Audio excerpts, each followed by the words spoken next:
Bismillah. Framing para kabib untuk menakuti muslim pribumi. Tak percaya Habib sebagai cucu Nabi adalah PKI dan mati masuk neraka. Nah ini memang PKI ini merasa terganggu dengan adanya Habaib. Coba sampean pikir ya, tak kasihkan pikiran yang cerdas sampean. Saking takutnya dengan duriat, satu Habib Rizik membuat mereka takut. Ribuan orang PKI merasa gerah dengan hanya satu Habib Rizik saja. Coba sampean pikir, satu Habaib saja mereka sudah ketakutan. Padahal di Indonesia ini ada 1001 seperti Habib Rizik. Hanya dengan satu Habib Rizik saja mereka sudah ketakutan. Yang dihantam FPI, ini saya kasih tahu sampean, FPI. Karena FPI dari sekian banyak ormas yang setia terhadap NKRI. Dulu Habaib yang ada di Indonesia dihormati. Dan dulu tradisi dan tanda tanya bagaimana orang-orang yang mengklaim dirinya paling suci di Indonesia dan menghormati terhadap klan Habib Alawi dianggap paling suci tersebut menimbulkan fenomena besar di negeri ini. Jika dahulu mereka tidak berani mengaku-ngaku nasabnya tersambung dan menjadi makhluk suci di Indonesia, namun belakangan mereka semakin menimbulkan kontroversi karena menganggap dirinya sebagai ikon dunia karena menyandang gelar suci serta legitimasinya bahwa nasabnya konon katanya tersambung kepada Rasulullah Muhammad. Di sebagian masyarakat, nama Habaib langsung identik dengan kehormatan. Gak perlu lagi banyak tanya, cukup didengar, dirasakan, dan gelar-gelarannya tersebut, rasa hormatnya itu datang secara otomatis.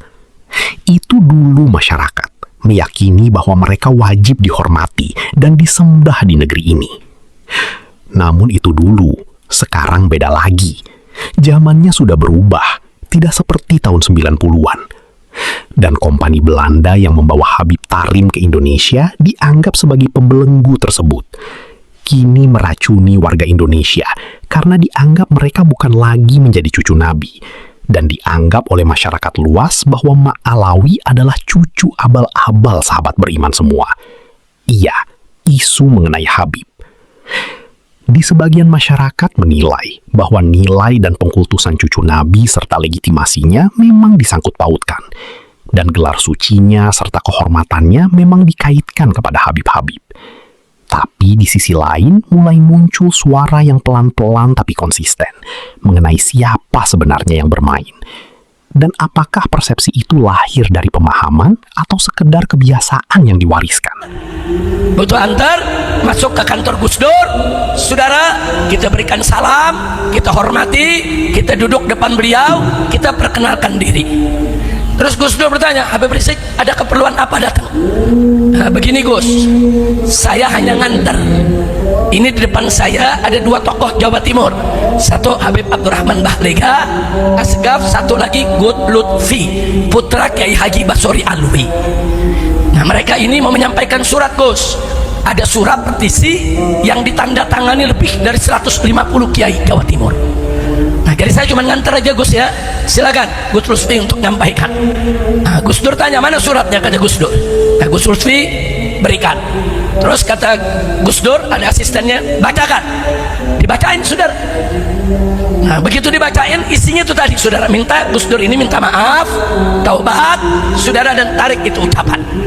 Nah singkat cerita, saya nggak mau cerita bagaimana berlangsungnya diskusi saudara. Singkat cerita, Gus Dur ingin klarifikasi langsung kepada semua kiai. Ya silakan. Nah kemudian Gus Dur tanya, Habib Rizik bagaimana? Saya bilang, saya nggak ikut campur Gus. Saya nggak ikut campur urusan ini, yang jelas ya kalau antum nggak cabut ya kita laporin ke polisi. Dia diam. Terus kata dia, Habib Rizik, saya nih pengen sekali-kali bagaimana kita diskusi. Saya jawab, boleh Gus, silakan. Antum tetapkan kapan harinya, kapan tanggalnya, di mana tempatnya. Anak ajak pengurus-pengurus FPI untuk mendengarkan arahan antum. 1 jam, 2 jam, 3 jam, 4 jam, 5 jam, kita siap. Tapi syaratnya satu Gus, apa Habib Rizik? Setelah antum bicara 5 jam, antum dengerin kita juga 5 jam. Karena banyak pemikiran kita Gus yang tidak beda segala. Kita sama-sama Asy'ari, kita sama-sama Syafi'i, kita sama-sama Sufi, Gus. Sama, kalau itu udah nggak usah diragukan. Tapi ada pemikiran-pemikiran yang menurut saya dan kawan-kawan itu ada aroma liberal. Kami nggak terima. Itu Gus Dur langsung berdiri, baik Habib Rizik, saya setuju, ini saya suka. Mana tangan kamu? Saya sodorkan tangan, diajak pejabat. Nanti saya tetapkan hari, tanggal, kita ketemu, kita diskusi. Saya sampaikan pemikiran saya, Anda silakan sampaikan pemikiran Anda. Saya senang begini. Nah, jadi saya nggak ikut campur lagi. Ya, Gus, insya Allah saya tunggu kabarnya. Saya kasih nomor telepon saudara. Tapi nggak lama dari situ akhirnya beliau meninggal dunia, saudara. Allah yarham. Mudah-mudahan Allah rahmati, saudara. Nah, jadi artinya kita ajak Gus Dur kemudian klarifikasi, saudara. Nah, kalau sudah klarifikasi, biasanya kita nggak langsung lapor lagi, saudara. Pokoknya kalau udah klarifikasi, udah minta maaf, udah ngaku salah, stop. Nggak usah dipermasalahkan lagi, saudara. Kira-kira jelas tidak? Jelas tidak? Saya mau tanya semua, penista-penista agama, biarkan atau lawan? Biarkan atau lawan? Takbir! Sallu ala Nabi. Nah itu saudara, jadi sebetulnya hubungan saya dengan Gus Dur, saudara, dengan adik beliau Gus Solah. Gus Solah itu sering datang ke rumah ke Petamburan, saudara. Orangnya santun, Gus Solah, orangnya baik, orangnya bisa diajak bicara, saudara.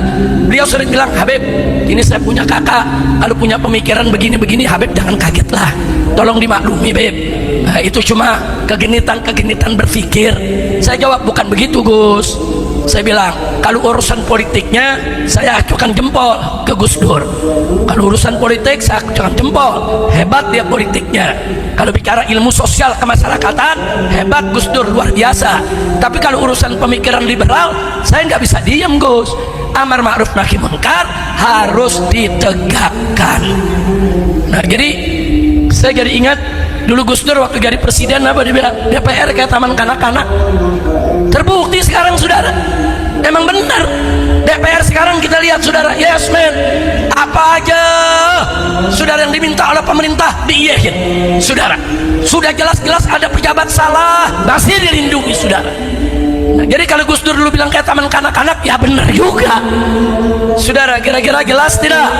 Nah, cuman memang ada kelompok-kelompok pertikaian saya dengan Gus Dur digoreng terus, saudara, digoreng seolah-olah saya sama Gus Dur nih mau perang, main kafir-kafiran, saudara. Enggak, saudara, biasa Gus Dur punya pemikiran, kita protes, saudara. Nah, kalau Gus Dur lagi marah ngatain saya, saudara, ya saya jawab, saudara. Kan saya bukan tembok, kalau tembok lu katain gak ngejawab, saudara. Saya jawab, loh kenapa begitu, Gus? Mestinya begini, mestinya begitu, saudara. Cuman sekarang dia ada yang ngegoreng, saudara, untuk adu domba, kiai sama kiai diadu domba, saudara. Habib sama Habib diadu domba, Habib sama kiai diadu domba. Kurang ajar tidak? Saya mau tanya semua yang ada di sini, saudara, kalau Habib sama kiai akur, bagus tidak? Bagaimana pendapatmu? Terima kasih banyak atas waktunya. Tulis komentar di sini. Jangan lupa like and subscribe channel ini. Alhamdulillah.